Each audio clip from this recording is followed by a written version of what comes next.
It's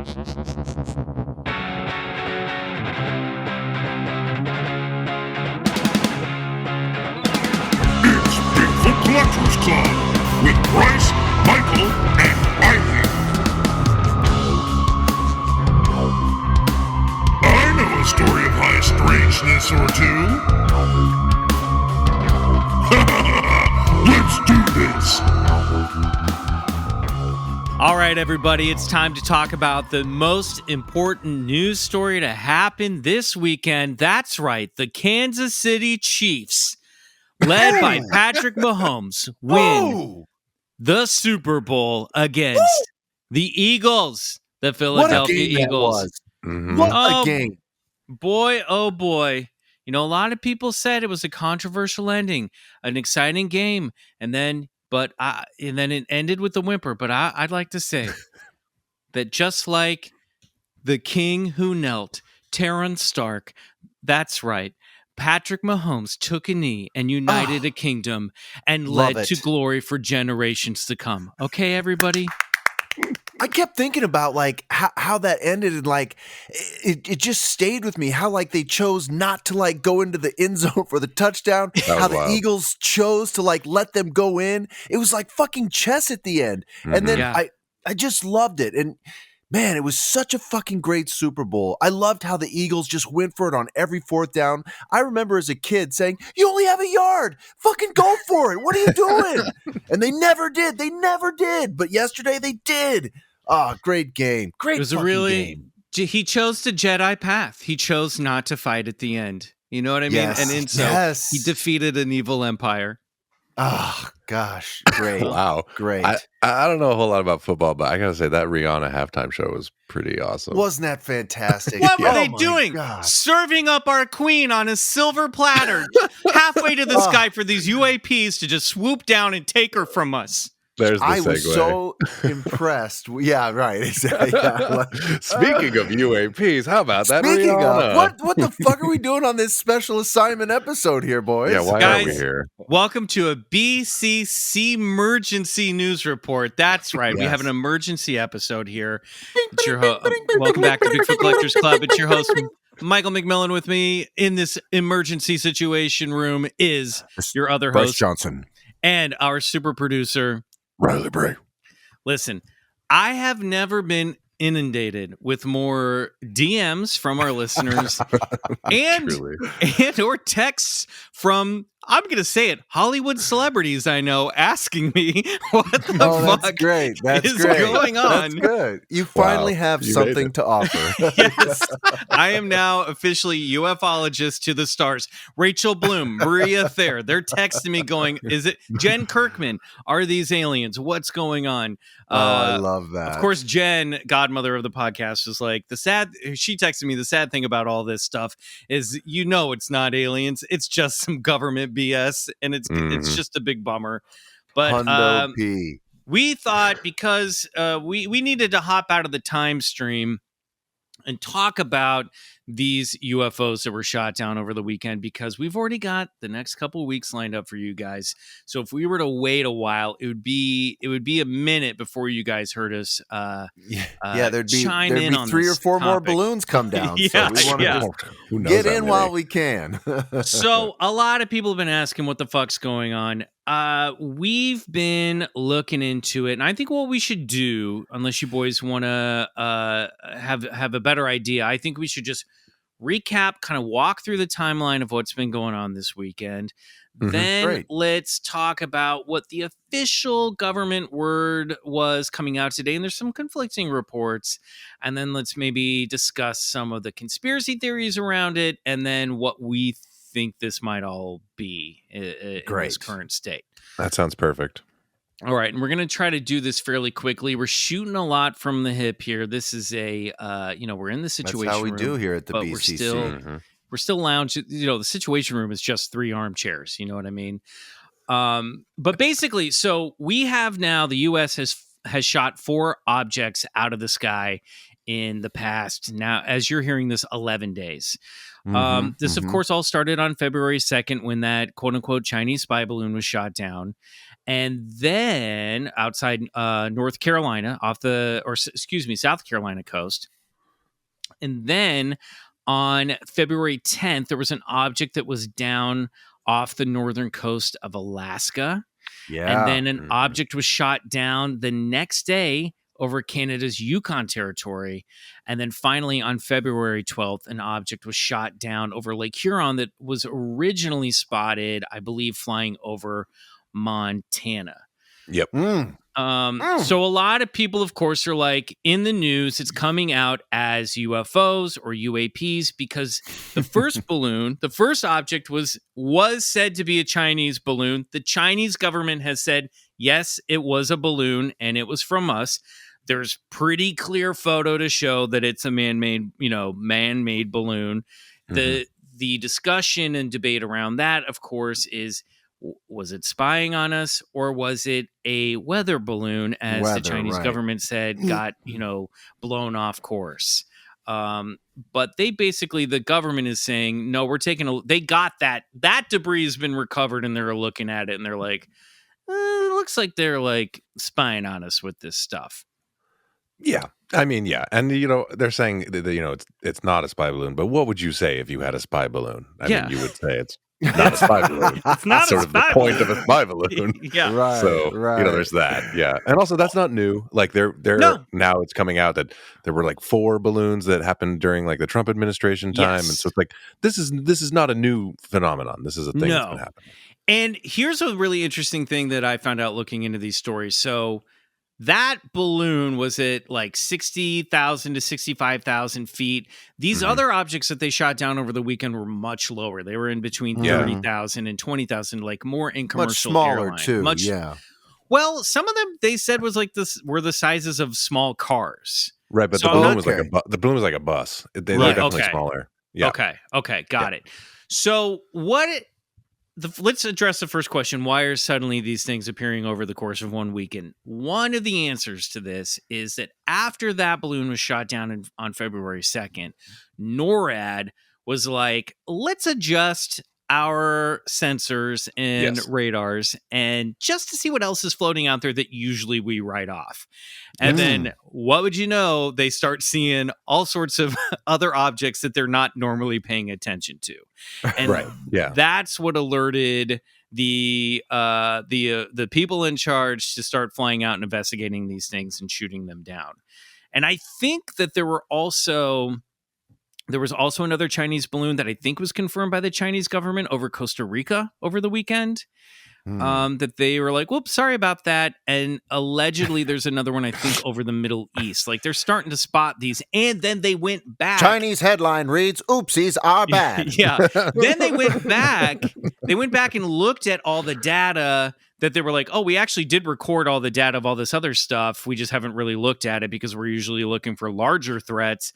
And that's when I think they discovered like, oh, there have been other balloons floating around out there, but the previous administration just either didn't know about it or ignored it. Right. It's also speed. Like they were looking for things moving faster. Oh, that's like so when they adjusted the filters on the radar, it's like they're looking out at smaller things and things moving slower. So that it's showing a lot more. Because you have to, like with radar, you have to filter out a lot of the data. Or you're going to see all kinds of stuff. You're going to see birds, or whatever. So you have to. There's the filters, so they opened them up, and so they're seeing a lot more data basically and paying attention to it. Does NORAD just go to settings and then it's in your preferences? Yeah. No, it's in the scroll preferences. Down. Right. Yeah. Right. Now open that. Now go to radar settings. Yeah. Yes, sir. Scrolling down, sir. Yes, and filters. Yeah. Set speed to 4. Yep. I don't think you guys are too far off. I do think it's sort of honestly, I think it's a little bit like they're like, okay, we put this data into like basically like junk mail. We'll check it later. You know what I mean? And then I think they do turn certain filters on and off, and then suddenly they're like, oh, what are these things? So I think that everyone's just like a little worked up after the February 2nd balloon.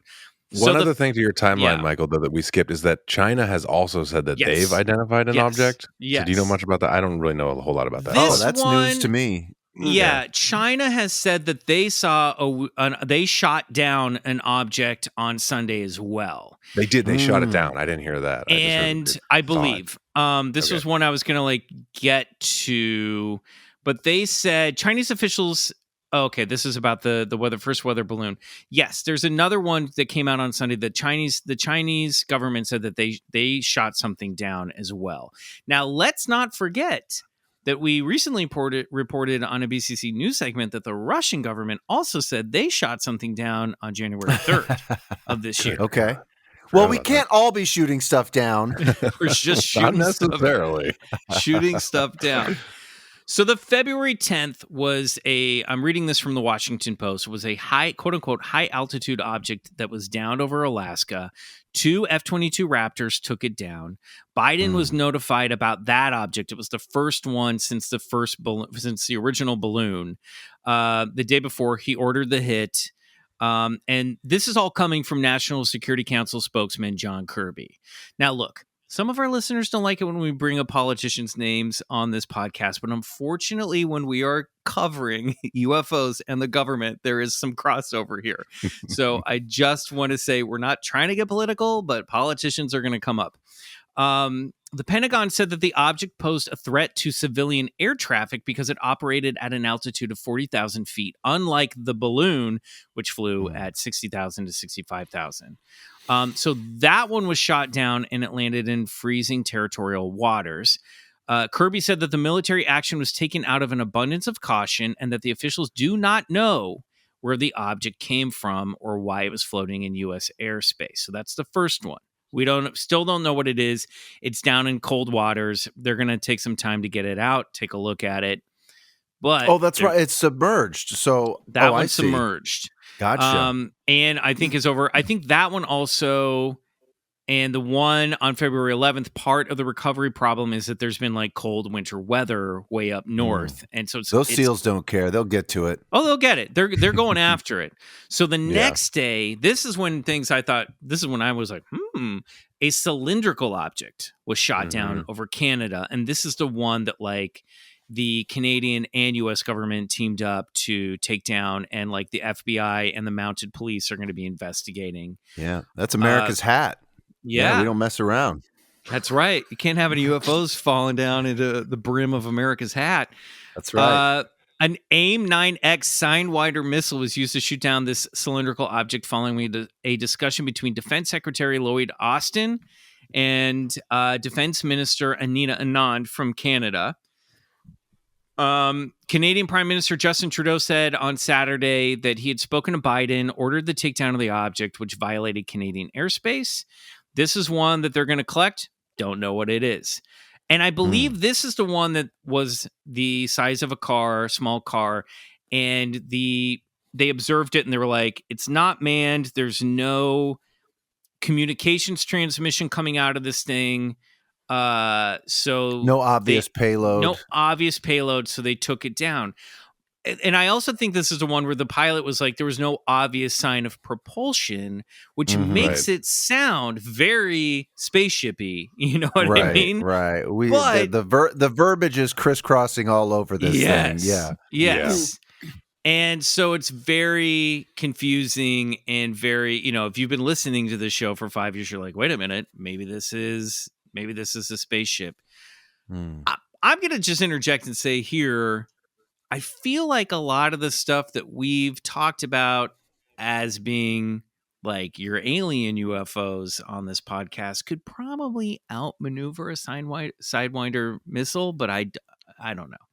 Yeah, I'll add to that interjection. I at no point at any time whatsoever when I was hearing about this stuff did I ever think what we here in the BCC would consider, or what Bryce would consider UFO. You know what I mean? Yeah. It never crossed my mind, especially coming on the heels of what we knew was a spy balloon, and then you get more of it. It just yeah. So that's so fun and funny to hear you say, Bryce, because I always feel like anytime we're talking about like the Pentagon reports of air junk and all this stuff and Chinese spy balloons, which I've always been like, it's probably China or Russia. You're like, no, there's no fucking way, man. Now that there's it's no happening, fucking way. Now, I agree with you. Meanwhile, I was looking up in the air to the sky today, and I was like, I think I see a UFO. And I took a couple pictures on my phone. I was like, that's a UFO, all right. There were a bunch of seagulls flying around I'm talking like hundreds of seagulls flying around the Hollywood Hills today, and they all looked like tiny spherical UFOs dancing. I was like, oh my god, they're here, they're here, and I was like, oh, those are birds. It's a missed opportunity though, because truly, what better start to an alien invasion movie than U.S. shoots down UFOs on Super Bowl Sunday? It's just like totally. It's too perfect. Yeah. It's too great. It's too great. Yeah. So then, February 12th on Sunday, an object was tracked and shot down over Lake Huron. This is one that started in Montana. Now, this one was allegedly octagonal in shape. It had like strings dangling off of it. So sounds kind of like a drone or a balloon. They shot this one. It appeared in Montana. They tracked it across Wisconsin. F-15 fighters from Portland, Oregon flew out to investigate. The fighters fired at them AIM-9X Sidewinder missiles again down the object about 15 nautical miles north of the Upper Peninsula in Lake Huron. Now, this shit sank down deep into the lake, and it's going to be a minute before they fish it out and figure out what it is.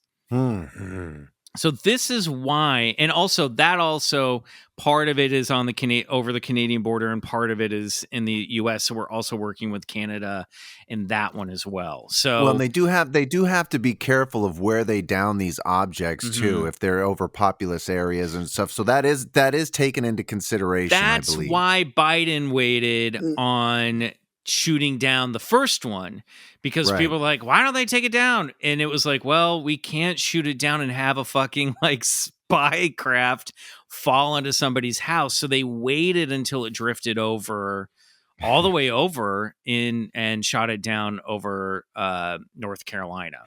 Meanwhile, space junk is falling into people's backyards quite frequently. You know, like satellites and all kinds of stuff. But so obviously everyone has been like, what the fuck is going on? It seems like a lot at once. The White House came out today as we're recording this on Tuesday the 13th, and they were like, there's so far no indication that anything is alien or extraterrestrial. The reports I was listening to today on NPR were talking about how this stuff could even be not necessarily civilian, but corporate made craft, or privately owned, privately owned stuff, or stuff that universities create and send up to study weather or study something. You know what I mean? So like the wild thing is, after everything we've been through, it does sound like these things might just be balloons of some kind. Or we're on the precipice of World War III. I think also a little bit that, and I do think that the spying has been going on for a very long time, and all sides are aware. Everybody. Yeah. It's just that this is like becoming more in the public awareness now. And there is, tensions are a little high right now. Things are rising. It's a weird time geopolitically. Yes, so they just. I would have to add to this though. The history of reconnaissance and spy photos are not that of balloons, right? They are expensive, high speed, high altitude craft. Satellites. I mean. Satellites. A lot of it's satellites. A lot of the stuff is satellites. The Blackbird was like a stealth, high speed, high flying spy craft. I mean, unless this one is trying to be like, sneak it under the radar, literally, like, let's go the other way. I think the reason the February 2nd one blew up, so to speak, no pun intended, is because civilians spotted it and started putting it on the internet. You know what I mean? If no one had seen those, this whole thing might have gone. We might be seeing stories of like, we saw some aircraft, flying out and shooting something out of the sky. What was it? You know what I mean? Because we wouldn't have the video. It still could have turned into a UFO conspiracy theory. We also have like Marco Rubio saying today, this is why, and he's one of the guys that has been like working towards getting the Pentagon and everybody taking this stuff seriously to take a look at it. Republican from Florida, and he was out there this week today saying this is why we want to get funding for this stuff. And he's always kind of also been the one that I've always felt like isn't necessarily pushing the alien narrative. He's pushing there's spy craft, there's craft out there that we're not paying attention to, that we need to pay attention to, right? Yeah. Well, I hear obviously, that. Sure. Obviously, we here at BCC think that the UFO umbrella is big enough for everything, obviously, and the reports that have come out of the Pentagon recently say a lot of them are explained. Not all of them can be explained. I don't think the things that we've been seeing this weekend will fall under the can't explain category. We just don't have an explanation yet, and we might not get one that is satisfactory to any of us. So everyone just needs to like prepare themselves for that, I guess. Yeah, I mean, but it's so interesting how, like, if you're really not following along with, let's call it the UFO UAP story that's really been developing and unfolding here over the last 5 years, and you're just kind of like catching up to it now, and you're hearing all this, I could see why people are getting excited and all drummed up, because it must just be like, what's going on? And meanwhile, like, if you are following the story, you're probably not too concerned that these might be what would fall under the umbrella of extraterrestrial or ultra dimensional or light vehicles, piloted light vehicles, as I like to call them. So this is relatively mundane. But yes, to Riley's point, it is a little unnerving and concerning that there is that much stuff floating around up there. I mean, it's the first time an object has been shot down over U.S. airspace that's been deemed a threat ever. By NORAD specifically. Like, they were like, they've never done it before, and now we've done it like 4 times in the past week and a half. So that's what's got a lot of people freaked out. And let's talk about some of the like theories, alternate theories or conspiracy theories that are going on. One that I've heard that I think is grounded in reality, which could be scary, is the idea that if these are a foreign government's surveillance, it might be like the Chinese military or the Russian military watching how quickly the U.S. responds to a threat and how quickly they can shoot something down. So they're like sending these basically like decoy balloons over there to be, or whatever this stuff is, to monitor our response time. So that's a creepy one. It's a good tactic, obviously we can think of hundreds of other reasons why they're like spying on, trying to figure out where our missiles are located and all that stuff. Also today, the freaky thing was, that may or may not be tied in any of this, probably not, is that the U.S. was telling Americans to get the fuck out of Russia, and calling for the closure of the U.S. embassy in Russia and Moscow, and like get Americans home, because they think there's been an uptick in like the Russian authorities like getting extra scary with people. And they're saying it's not safe for Americans to be there right now. But I can see how conspiracy-minded people might be like, maybe this stuff was Russian, and now we're trying to get people out of Russia. Yeah. Well, you can't discount it entirely that some of these objects, or even if it's that tactical ploy that you said, let's see response time. I mean, we still know very little. I think all we're saying here on the BCC is we're pretty sure they're not aliens, but that's about all we can say of this stuff. That's as firmly as we can stand. Yeah. And then there's the whole train. This is the real like far right conspiracy theory stuff that's going on out there. That all of this stuff is like a news to distract you from the fact that there's this train crash in Ohio that is polluting. I guess an entire state. There's like toxic pollution floating through Ohio right now. But there was it's a very train bad. crash. Yeah, there was a Yes, train but- wreck. It But was the- vinyl chloride was spilled, and then it was burned intentionally to deal with it. But then that releases chloride into the atmosphere, and when that mixes with water, it makes hydrochloric acid. So it's like Acid creating rain is coming down on basically, Ohio. yeah. And what's funny about this conspiracy theory is that it's like it is definitely a far right conspiracy theory, but they're almost like becoming sort of accidental environmentalists Yes, and yes. like labor activists, because like the rail workers have been telling us for a long time that like regulations are not good, working conditions are not good. It is dangerous for them and the towns that these trains are passing through, and now it's happened.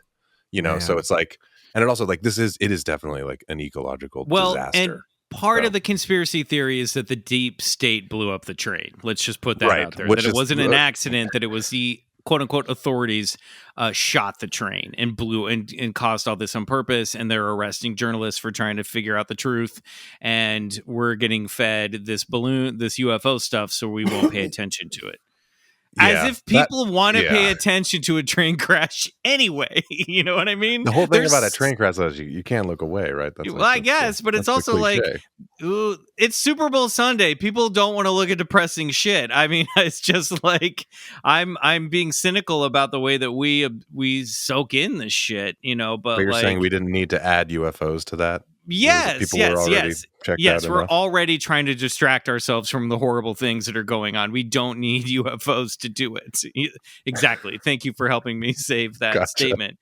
But I don't know. And then there's a lot. Obviously, the like UFO Reddit and Twitter is like, this could be, these could be aliens, but we just don't know yet. It's surprising. I haven't seen a lot of like Roswell level, we shot down some real alien stuff yet. It all seems to be, and I may not be looking in the right places, but it all seems to be sort of where we're at, which is we don't know what this stuff is, but it seems more real world scary, like planet Earth scary, like people on planet Earth scary more than it is intergalactic. I've been sort of perusing the UFO Twitter stuff, and the fringes.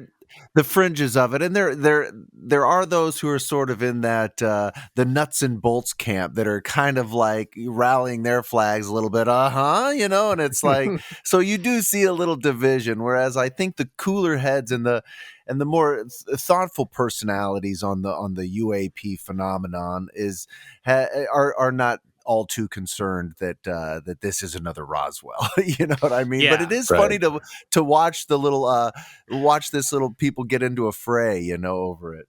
I think the thing that's interesting about the time we live in is we're, as opposed to Roswell, where you got the news the morning after or the weekend after, and then they changed the narrative, but it's the day after that.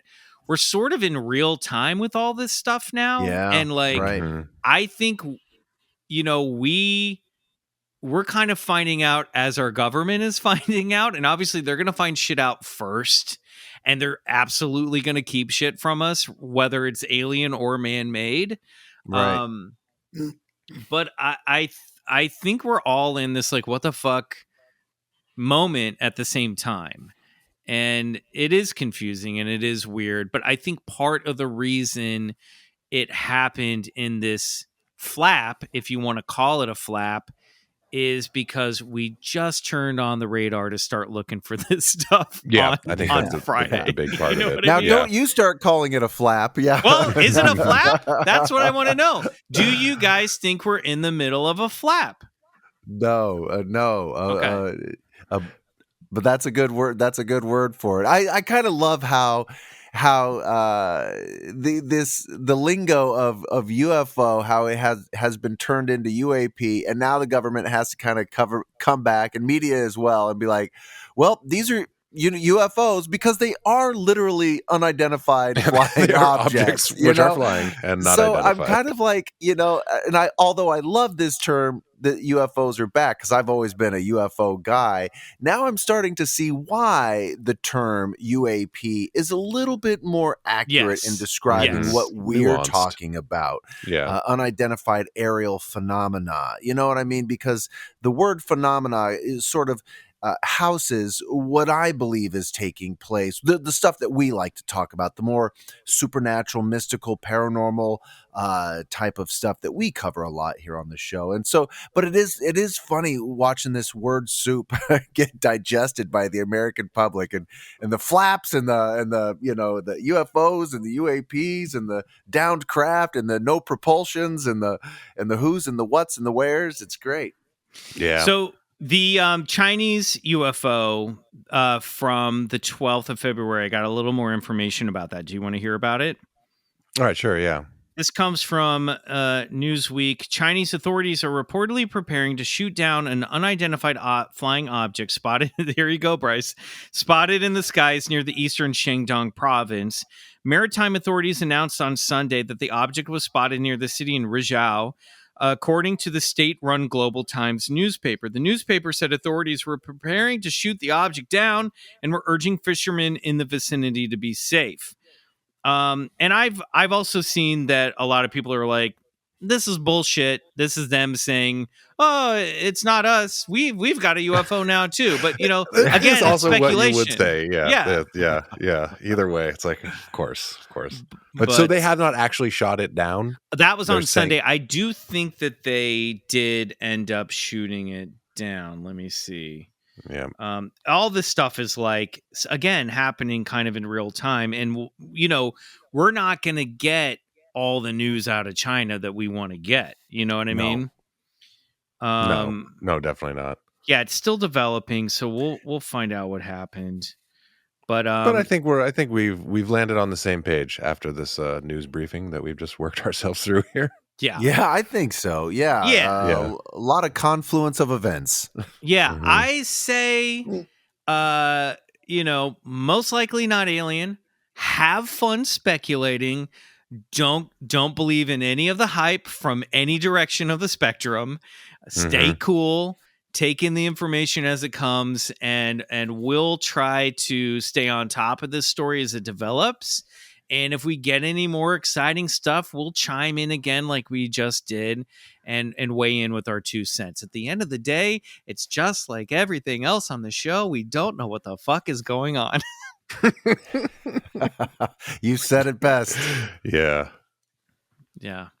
All right, everybody. That's been our BCC-mergency episode. Thanks for joining us. We'll be back. I think this is dropping very soon, so we'll be back really quick with a brand new episode. We'll see you then. Until then, good night. And go get regressed. All right, boys. Nice.